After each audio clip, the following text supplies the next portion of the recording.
Que a paz do Senhor te alcance, esteja com você todos os dias de sua vida. Que as consolações do Espírito Santo de Deus sejam derramadas sobre você. E que a dor que você está sentindo agora, você entenda que ela não é para sempre. Entenda que tudo que nós vemos passará. Não é eterno aqui. Essa dor não é eterna. Mas a palavra de Deus, ela não passará. E ela não vai voltar vazia. E ela vai alcançar você e a sua dor. E entenda que o Senhor, Ele não fica feliz com a sua dor. O Senhor permite a sua dor para que você cresça. O Senhor só permite que passamos por provas, por sofrimentos, porque dali Ele quer te dar uma lição de amor. Ele quer te fortalecer. Ele quer transformar você numa pessoa melhor. Todas as vezes que o nosso Pai, aqui da terra, a nossa mãe, nos dá uma lição, nos permite passar por uma situação difícil, pode ter certeza que eles estão sofrendo mais do que você. E com o Senhor não é diferente.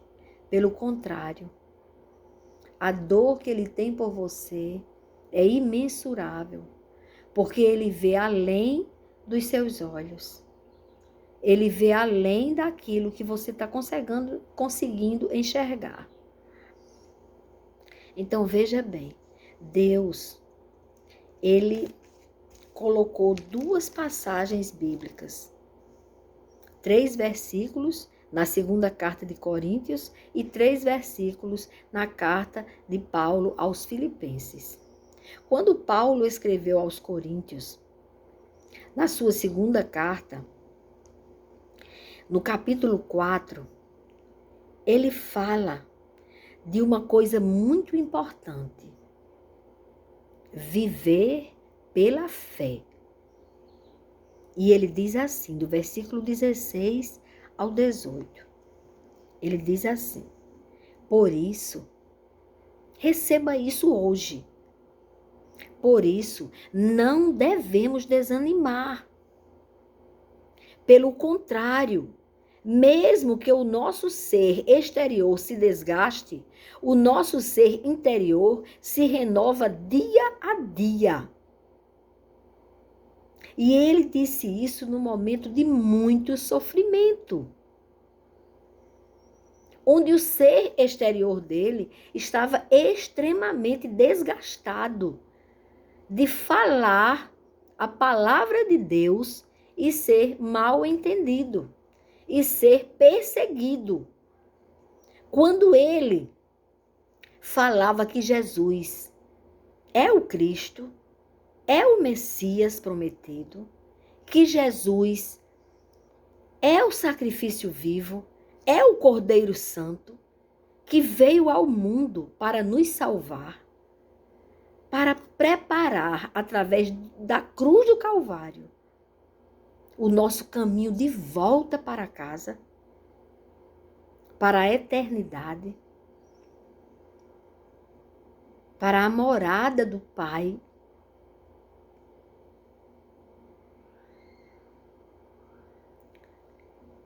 É um caminho que, se você não trilhar por ele, você não tem outro caminho.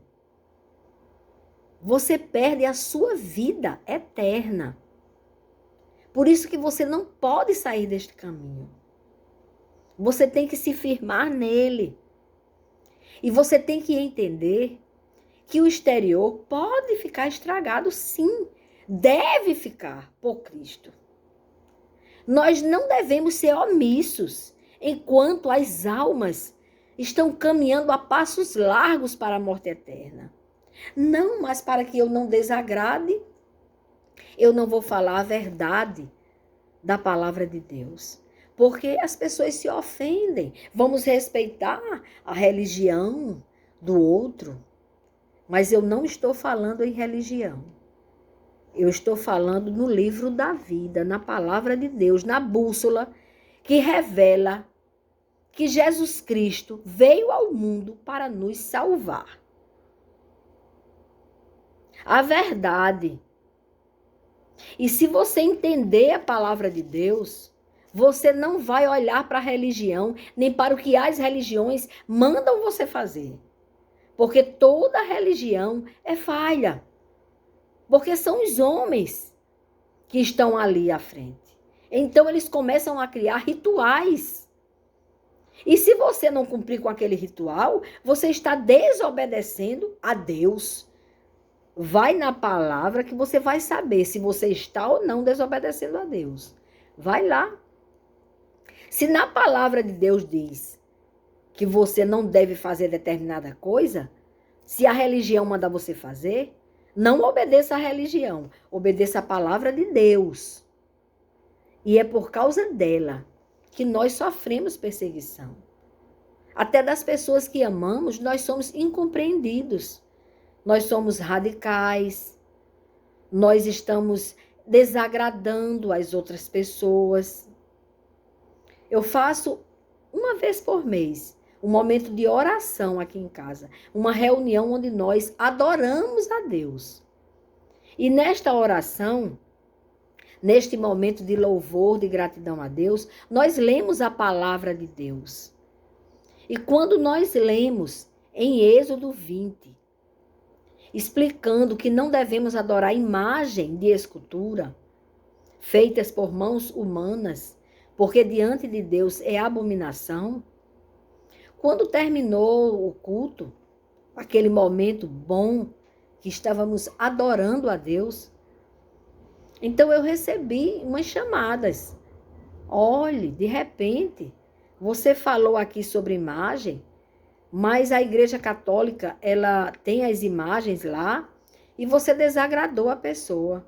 Eu disse, não, eu li a palavra, eu tenho obrigação, como serva do Deus Altíssimo, de mesmo correndo o risco de não ser compreendida, de falar a verdade da palavra.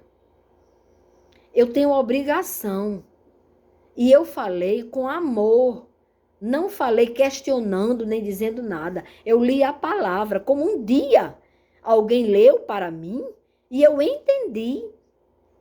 E joguei fora todas as imagens que eu achava que estava agradando a Deus, porque estava cuidando ali. É uma foto, é só para simbolizar. Não existe isso diante de Deus. Deus não se agrada. E eu tive que lançar fora. E eu agradeço a Deus que alguém me alertou. Eu tenho uma obrigação de alertar. Não estou ofendendo, não estou discutindo religião, até porque religião não salva ninguém. Muitas vezes a religião afasta o homem até de Deus, porque são tantas regras criadas nas religiões que às vezes as pessoas se sentem tão sufocadas como os fariseus sufocavam as pessoas. E Jesus repreendeu os fariseus. Ele repreendeu a forma tão dura que os fariseus mandavam as pessoas fazerem, mas eles não obedeciam. Eles não faziam aquilo que eles mandavam as pessoas fazerem. Porque se você entrar na palavra de Deus, você não se perde. Mas se você ficar só na religião, você se perde. Mas o que ele diz aqui? Que não importava que o exterior, porque ele diz que não importava o desgaste do ser exterior, porque o importante é que o ser interior se renova a cada manhã. O Espírito Santo, cada dia mais, nos faz mais jovens, mais fortes, mais robustos nas provações. Não é incrível? Nas provações, nós saímos mais fortes. Por quê? Porque Deus está conosco nas provações. Ele permite o sofrimento, mas Ele está conosco no sofrimento. Ele permitiu que os amigos de Daniel entrassem na fornalha de fogo ardente, mas ele estava com eles e ele os livrou da morte. Então, é assim o nosso Senhor. E ele disse, porque a nossa leve e momentânea tribulação produz para nós um eterno peso de glória acima de toda comparação. Então, mesmo no sofrimento, aí Paulo dizia, rapaz, mas eu estou sofrendo porque eu estou obedecendo ao meu Senhor. E eu estarei com ele eternamente na glória. Isso é mais importante do que não falar nada. Ora, Paulo estaria muito bem. Bem, sem Deus, eu não acredito, mas eu estou fazendo a referência. Se ele, mundana, uma referência do mundo, se Paulo, naquele momento que ele teve com Cristo, que Cristo falou com ele, Paulo, Paulo, por que me persegues? E ele diz, quem és, Senhor? E ele se revela que ele é o Cristo, Filho de Deus. E que importa que ele padecesse para falar essa verdade ao mundo. E aí, olha que coisa interessante, o mover de Deus na vida do homem. Depois desse fato, Paulo abandonou o seu cargo de soldado romano, que ia perseguir os cristãos, e passou a ser cristão e perseguido pelos judeus. Mas ele fez isso alegre, dizendo que importa sofrer por ele, porque ele entendeu a verdade. E depois que você conhece a verdade, ela liberta você. Então aquelas ideias, tudo que ele tinha sido construído durante toda a vida de Paulo, ficou sem valer de nada, porque ele construiu um castelo de areia. E ele encontrou a rocha. Ele teve um encontro com a rocha viva, com o próprio sacrifício vivo de Deus. Como que ele ia fazer outro discurso? Depois que ele teve aquele encontro, ele renunciou à glória do mundo. Ele renunciou a agradar aos judeus e passou a falar a verdade da vida eterna. Porque só há um caminho para a vida eterna. É pela cruz do Calvário. É pelo Cristo crucificado, mas ressuscitado. E Paulo disse que era melhor, porque ele chamou de leve e momentânea tribulação. Ele disse, na medida em que não olhamos para as coisas que se veem, mas para as que não se veem. Porque as coisas que se veem são temporais. Temporais. Mas as coisas que não se veem são eternas. Você quer se entregar ao que vai acabar ou ao que vai te levar à eternidade? É uma escolha sua. É uma escolha sua.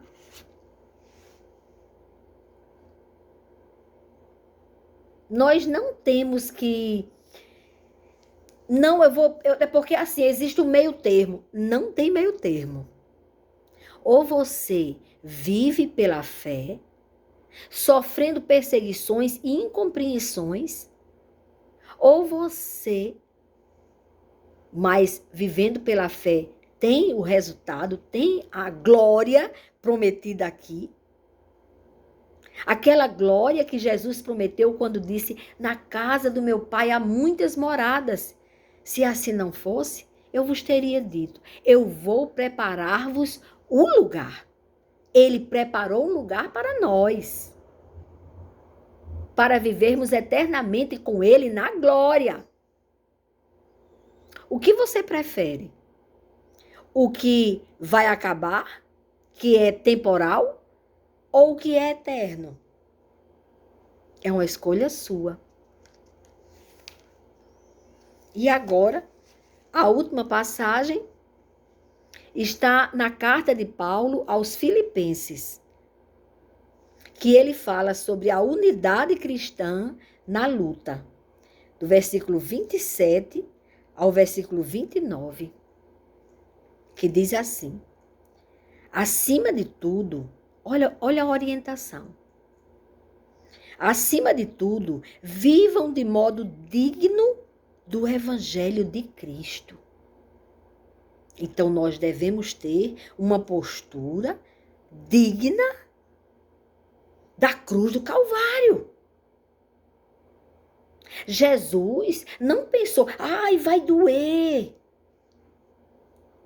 Jesus pensou, eu quero que eles sejam salvos. Eu quero cumprir minha missão. E todos nós temos uma missão aqui na Terra. Nós não viemos por acaso.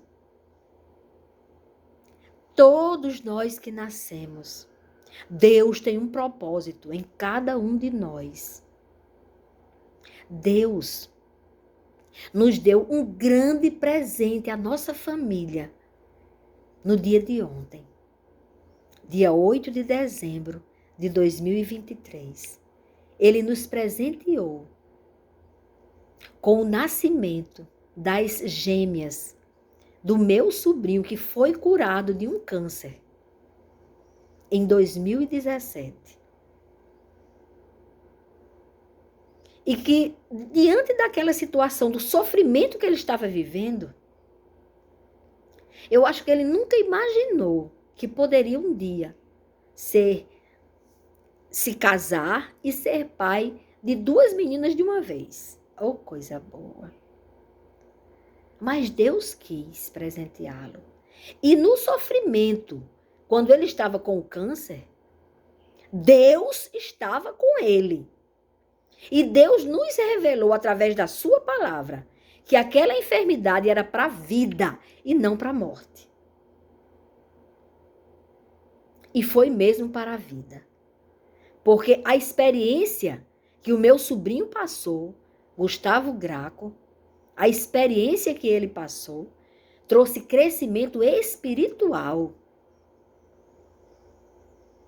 E Deus o curou de forma extraordinária.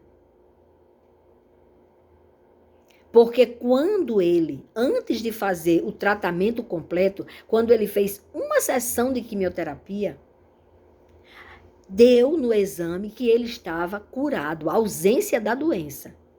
Mas a médica, não acreditando no resultado dos exames, disse que ele tinha que se submeter a todas as quimioterapias, todas as sessões. E ele se submeteu e se submeteu a mais tratamento de radioterapia. E o que aconteceu, e também a medula, ele fez o transplante de medula. E o que aconteceu foi um susto para a médica. Porque aquela ausência da enfermidade que tinha dado no exame não apareceu depois do tratamento, porque a médica disse logo, aqui só vai aparecer a enfermidade, no máximo, a gente espera 5 anos, mas agora não vai aparecer, porque você fez o tratamento. Você fez as coisas temporais que nós aprendemos aqui, na medicina. E para o susto da médica, a doença apareceu de uma forma muito mais violenta, muito mais agressiva. Já tinha até se espalhado para outras partes do corpo dele. E para mim, que eu recebi de Deus aquela palavra, que aquela enfermidade não era para a morte, era para a vida, Foi terrível. Mas para a honra e glória do meu Senhor, Graco entendeu aonde Deus estava falando com ele. E ao receber de Deus a misericórdia dele, ele ficou 100% curado.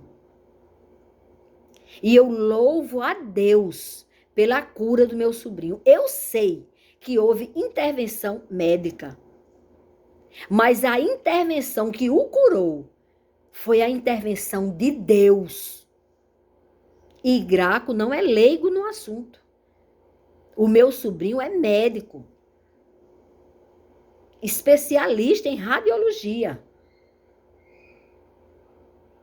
E ele sabe exatamente o que aconteceu. E ele sabe que houve a intervenção de Deus. E para a honra e glória do meu Senhor, ele ontem, ele recebeu esse grande, nós recebemos, toda a família, esse grande presente de Deus, as gêmeas. E eu louvo a Deus pela vida delas. E eu digo a vocês que Deus tem um propósito na vida delas. E individual, apesar de gêmeas. Oh, aleluia! Apesar de gêmeas univitelinas, elas são iguais fisicamente. Mas espiritualmente, elas são diferentes. E elas têm um propósito. E Deus vai cumprir esse propósito. Elas vieram com uma missão. Cada uma tem a sua missão. Você tem a sua missão. E elas só partirão da terra quando cumprirem a missão delas. Eu quero que vocês entendam isso. Graco ainda tinha a missão de ser pai, de casar.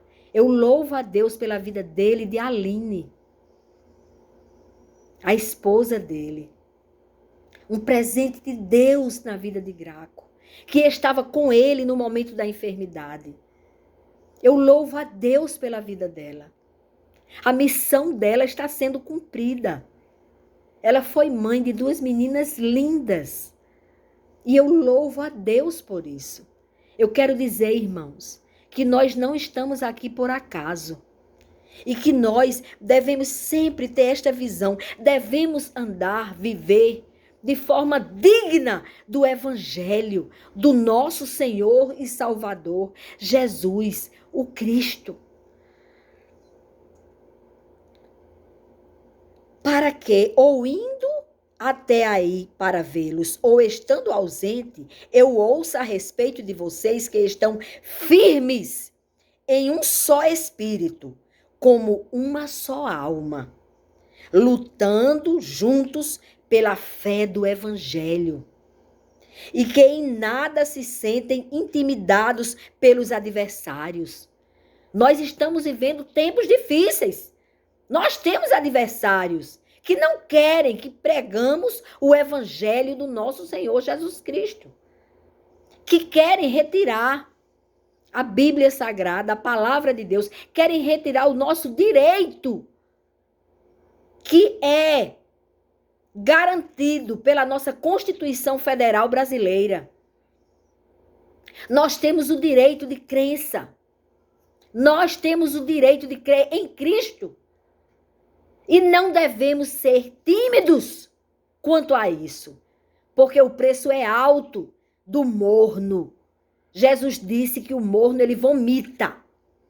Devemos ser quentes na fé, firmes na fé. E onde você chegar, você agir de forma digna do Evangelho, do sacrifício da cruz do Calvário.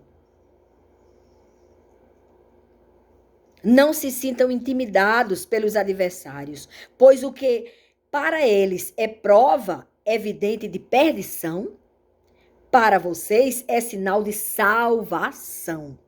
E isto da parte de Deus. Nós somos salvos porque Deus enviou o seu Filho, o nosso Senhor Jesus Cristo, para pagar o preço dos nossos pecados e nos reconciliar através do sangue de Jesus, nos reconciliar com o Pai, para vivermos com Cristo na glória eternamente, na casa do Pai.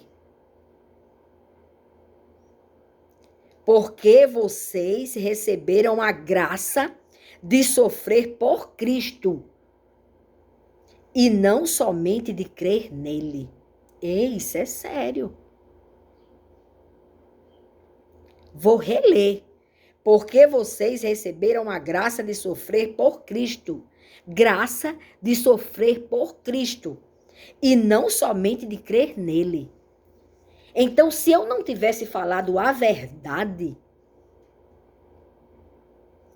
quando desagrado, eu estava fazendo o quê? Eu creio, mas eu não falo. Para não sofrer, eu vou só crer. E aí eu vou para o céu, estou garantido e ponto. Isso é egoísmo. O egoísta, aquele que esconde seu talento, o Senhor diz, pois me dê esse talento, porque nem esse você vai ficar. E você perde a vida eterna, porque não agiu como Deus queria que você agisse. O atalaia é aquele que anuncia. A pessoa recebe a palavra, a verdade de Deus, se quiser. Mas você é obrigado, obrigada, a missão, todos nós temos em comum de falar a verdade do Evangelho, a palavra de Deus. O mundo está tentando modificar até a Bíblia Sagrada para adequar o seu pecado à Bíblia. Para você ficar dando uma de, vamos dizer, religioso, porque você já quebrou o Evangelho, já não é evangélico. Se você tirar uma das folhas da palavra de Deus, você já não é evangélico. Você é religioso. E cuidado com as falsas religiões. Cuidado com a igreja que o pastorzinho é bonzinho e diz para você que você não está fazendo nada de errado. Porque o que você fizer, Jesus perdoa, porque Jesus é amor. E esquece de dizer que quem pregou Jesus na cruz do Calvário foi o nosso pecado. Então, espera aí. Você foi justificado pela cruz do Calvário. Você não sofreu a dor da cruz do Calvário, mas alguém sofreu por você. O Filho do Deus Altíssimo, Jesus Cristo, para que você fosse uma nova criatura. Que você ouvisse a voz de Deus e não da carne. Então, pecado continua sendo pecado. Tudo que eles querem dizer que não é pecado, você sabe que é. Não vá na história dessa igreja que diz que está tudo bem. Se de repente outra igreja vai e diz para você adorar a imagem, não adore a imagem. O peso é muito grande. Porque se você ler a Bíblia da Igreja Católica, você vai ver que ela não pôde tirar, ela não tirou. Que diz que não adora imagem de escultura feita por mãos humanas. Que isso é abominação diante de Deus. Aí você já não olha para a imagem. Às vezes eu preciso ir para a Igreja Católica e vou, não tem problema nenhum. Chegando lá, eu não olho para nenhuma imagem. E quando botam para a gente olhar para a imagem, eu fecho meus olhos. Porque a única coisa que eu discordo plenamente é de você olhar para uma imagem e pedir a imagem. Você tem que pedir só a Cristo. Quem morreu na cruz do Calvário foi Cristo. A mãe de Jesus está na glória. Ela foi escolhida dentre todas as mulheres da terra a ser a mãe do nosso Salvador. Então, ela está na glória com Cristo. Mas ela não ouve, e muito menos essa imagem feita dizendo que é ela, o que você está pedindo. E para Deus é ofensa. Então eu tenho que dizer a verdade com todas as letras. Vamos viver de forma digna do Evangelho de Cristo. Não se atenha a rituais e nem religiões mentirosas. O pecado que Deus abomina continua sendo pecado. Eu só não posso falar a palavra porque eles cortam o